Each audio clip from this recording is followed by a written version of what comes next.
Izin pimpinan menambahkan, yang terhormat Profesor Sufmi Dasko, yang terhormat juga Pak Adis Kadir, Pak Cucun. Perkenalkan, nama saya Aji Prakoso. Saya hakim dari Pengadilan Negeri Sampang, Madura. Jauh-jauh ke sini, mohon maaf kalau suara saya bergetar. Jauh-jauh ke sini kami ingin menghubungkan suara rekan-rekan hakim yang ada di penjuru seluruh Indonesia. Hari ini saya sampaikan bahwa telah 12 tahun negara abai terhadap kondisi hakim. Tidak hanya bicara soal kesejahteraan yang terabaikan, ada juga hak-hak lain yang tidak dipenuhi oleh negara. Salah satunya adalah hak keamanan, hak atas jaminan keamanan. Tadi sudah banyak dijelaskan oleh rekan kami, rekan Rangga, rekan Jusran Bapak. Saya menambahkan bahwa kondisi hakim hari ini, ekonominya berada di ujung tanduk. Berada ditugaskan di penjuru-penjuru Indonesia. Bukan kami tidak suka terhadap hal tersebut. Bukan kami meminggirkan hal tersebut, tidak. Sejak kami dilantik di awal, kami bersedia untuk ditempatkan di seluruh penjuru Indonesia. Menjadi pintu gerbang terakhir untuk memberikan rasa keadilan kepada masyarakat. Tapi kondisi inflasi selama 12 tahun, negara tidak hadir di sana. Saya menyampaikan Bapak kondisi teman-teman, saya ambil contoh saja, ada rekan saya Ervan, berada di Kepulauan Buru, Maluku, rumahnya, home base-nya ada di Gresik, Jawa Timur.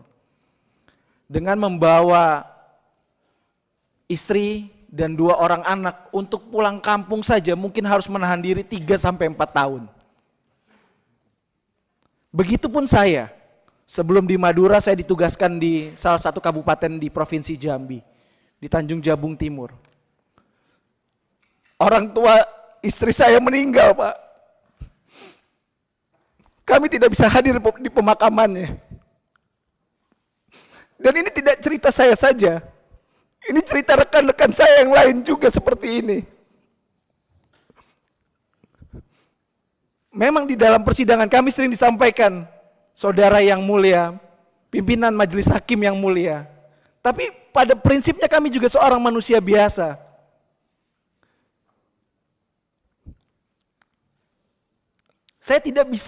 Kami tidak bisa untuk berada di pemakaman orang tua kami.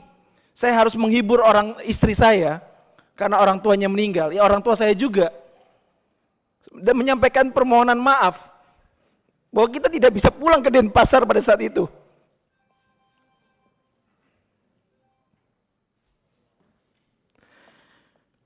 Dan ini tidak sedikit yang dirasakan oleh rekan-rekan hakim. Tidak sedikit yang harus berpisah. Akhirnya bercerai dengan pasangannya karena persoalan ekonomi ini. Mungkin yang masyarakat tahu, gaji di atas 10 juta itu sudah sangat besar. Tapi bagaimana dengan, kami sadar ekonomi masyarakat juga tidak sedang baik-baik. Kami tidak ingin minta menjadi kaya raya, tidak. Tidak sama sekali kami tidak minta kaya raya, tidak. Bahkan dari naskah kebijakan yang kami ajukan, draft perubahan peraturan pemerintah nomor 94 tahun 2012, kami hanya meminta besaran kenaikan 142%. Tidak ada setengahnya dari 300% kenaikan gaji pegawai Kementerian Keuangan. Padahal ancaman terhadap keamanan kami, ancaman terhadap jiwa kami, jiwa keluarga kami itu nyata di depan mata. Saya pernah menangani perkara pembunuhan, bolak-balik rumah diintai, posisi saya harus nginap di kantor karena harus mendraft putusan. Istri dengan 3 orang anak kecil, tidak punya ART karena keterbatasan ekonomi, menyampaikan, ya rumah bolak-balik didatangi orang malam-malam. Pintunya juga digedor. Ini kondisi nyata. Saya sampaikan, hubungi tetangga. Ini bukan cerita saya saja, tapi cerita rekan-rekan hakim yang ada di Indonesia. Kami tidak minta menjadi kaya raya, tidak. Tapi kami minta negara hadir. Makanya ketika Pak Prabowo dalam beberapa kesempatan, Bapak Presiden terpilih yang terhormat, dalam berbagai kesempatan menyampaikan akan memperhatikan kesejahteraan hakim, ini bagaikan oase di padang gurun. Bagaikan tetesan embun di tengah kekeringan. Insya Allah apa yang kami sampaikan ini kami yakin akan direspon positif oleh Bapak Prabowo Subianto dan akan disampaikan oleh bapak-bapak anggota dewan yang terhormat. Ini kondisi yang nyata, jaminan keamanan negara terhadap hakim tidak ada. Kemudian kesejahteraannya 12 tahun terpinggirkan. Hakim itu di sebuah pengadilan adalah core bisnis utama. Tanpa adanya hakim, pengadilan bisa bubar. Itulah kekuasaan yudikatif. Tapi realitanya Bapak, hakim dengan masa kerja 0 tahun atau nanti adik-adik kami yang akan dilantik jadi hakim di tahun depan, itu penghasilannya akan lebih rendah dari arsiparis, peranata komputer. Itu akan lebih rendah. Padahal hakim adalah garda terdepan bagi pencari keadilan. Apakah kemudian ketika hakimnya mundur, pengadilan juga bubar kan? Otomatis karena core bisnis utama. Apa mau diganti jadi arsiparis negeri, arsiparis agama, atau arsiparis tata usaha negara? Begitu juga peranata komputer. Bukan kami mendiskreditkan pekerjaan yang lain, tapi itulah seharusnya kekuasaan kehakiman, hakim yang lebih dulu diutamakan. Kami sudah menyampaikan ini kepada pimpinan Mahkamah Agung juga, kemarin sudah kami sampaikan. Saya juga perwakilan yang bertemu dengan Pak Menteri Hukum dan HAM, Pak Supratman Andi. Tanggapannya dari Pak Supratman Andi sangat positif, akan membantu mengharmonisasi. Ini sebuah oase Pak, bagaikan oase di padang gurun. Kemudian lagi saya sampaikan bahwa tadi sudah dijelaskan, hakim ini sebenarnya, mohon maaf, jenis kelaminnya apa? Pegawai negeri sipil atau pejabat negara? Di Undang-Undang Aparatur Sipil Negara, hakim ditegaskan sebagai pejabat negara. Tetapi menyambung dari yang disampaikan Pak Jusran tadi, penggajiannya masih menggunakan mekanisme pegawai negeri sipil. Tahun 2018 oleh para senior kami diajukan judicial review dan dibatalkan status penggajian pegawai negeri sipil. Dan harusnya berdasarkan putusan HUM nomor 23 tahun 2018 harus dilaksanakan pemerintah paling lambat 90 hari. Kondisinya sekarang sudah 2127 hari sejak putusan itu diucapkan.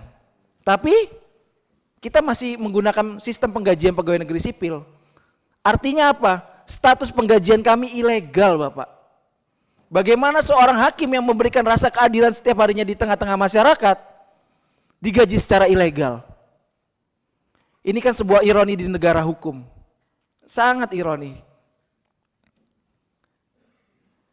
Belum lagi bicara soal tunjangan kinerja.